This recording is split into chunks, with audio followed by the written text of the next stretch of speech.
आज कटक रे गोमाता भवन को आज मु सुरेश बाबूंकर आह्वान एत भल पाइबा आसी आपण मैंने समस्त देखुवे जो भाव में गोवंश बा गोमाता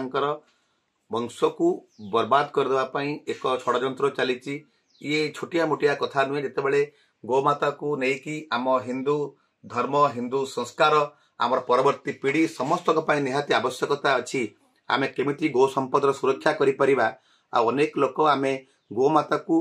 हिंदू माने विशेष करी माता भावे आमे मानि थांती किंतु मातार सुरक्षा एतन केते नउचंती जो माने गोमाता को पाळुथले पुण्य अर्जन करथले भाबुथले आज सेही माने गुहाळ रे गाड़ी रखुचंती गोमाता को पई रहिबा पई स्थान टिए नाही तामे रोटी गाई गोरुटे दुआर को आसुची बा गोमाता टे आसुची संडटे आस्ता गोडे काम पिटुचंती रास्ता को ठेल दउचंती प्रत्येक दिन ओडिसा रे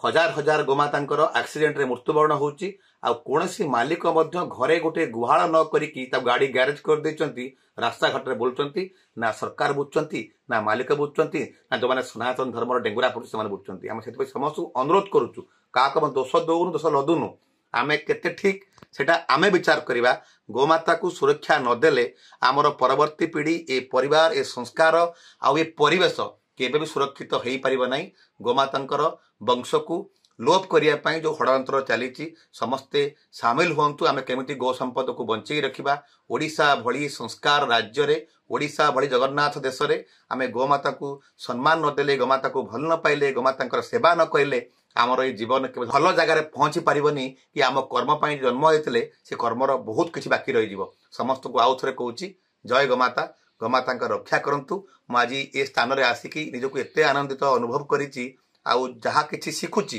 जहा कि देखुछि आपण मानु कहली आपण माने